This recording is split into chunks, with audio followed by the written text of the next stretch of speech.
let's look at something else in the luxury area. America's love of wine has evolved. Some of us are of a certain vintage. To recall the arch Thursday night decision, Mogan David 2020 or Boone's Farm. Then it was on to various Chablis. Puligny Montrachet was a French soccer team, right? And then on to Napa Valley. Now all the rage is exclusive wine for exclusive people. Timothy Martin and Tusk Estates presents truly beautiful California wines to the well-heeled. He joins us now for his Super Tuscan. I mean, I go into the store here. I got a great wine guy because I know nothing. And he'll go buy the Super Tuscan, pay $10 more.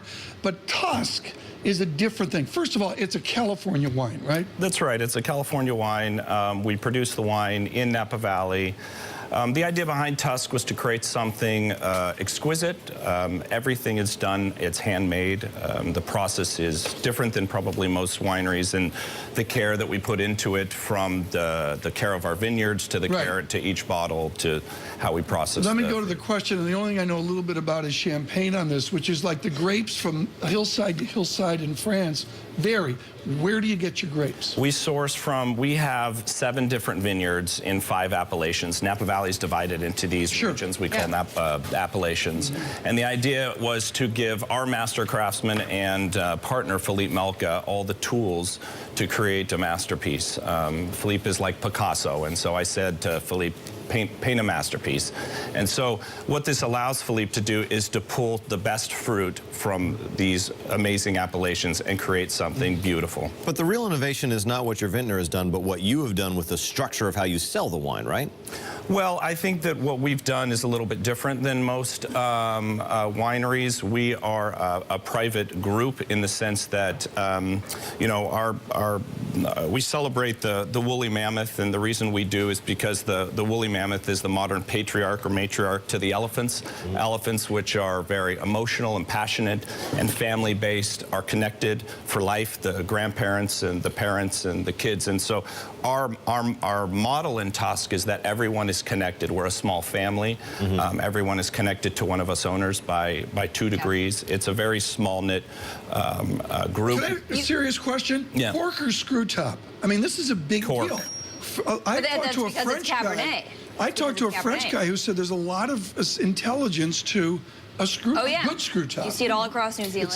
I think there is, you know, from a winemaking standpoint, but there is something romantic about the pulling and popping of the cork. Yeah. The cork is this is an organic product, and I think everything in the product, cork is just one of the elements, along with the grapes themselves and the process by which, you know, wine is made.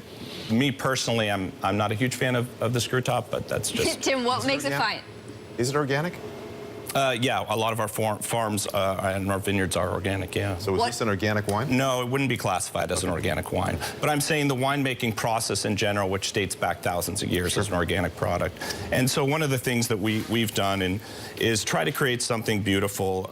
Every bottle is hand-etched. The label is linen and letterpressed on a machine from the 1600s. Yeah. I mean, I could go on and on. Well, it is a beautiful bottle, and we would have a sip if it wasn't 6:50 in the morning. It's a perfect time. Who's buying this stuff? Who's buying this stuff? I mean, I remember my first bottle of Puligny Montrachet, we had to spend like a week deciding if we wanted to pay up for that. That's my favorite. How much is that bottle, and who is buying it? Well, we sell predominantly to our private membership group, and we've been, knock on wood, very blessed. But let's it's about $400. Let's talk about the private membership. I'm fascinated by the idea that you can make money selling a product to people you know and people whom they know, and that's about it. I mean, how else could this model be adapted? Well, actually, this is a terrible business model. This is a passion model. We're converting, and you don't have time to hear the whole story, but we're only converting about 10% on yield. We make about 10 times as much juice, and we then pull the best of the best that goes into Tusk. The rest goes into really good wines I'm not allowed to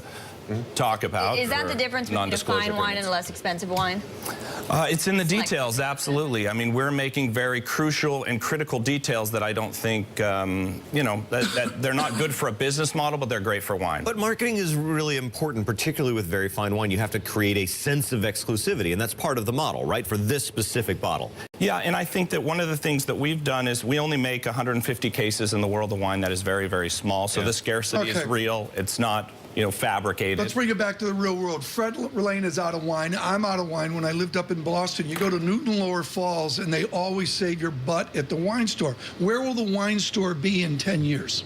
Within your experience of the wine industry, where will the classic American upscale wine store be in 10 years? Where will it be? Yeah.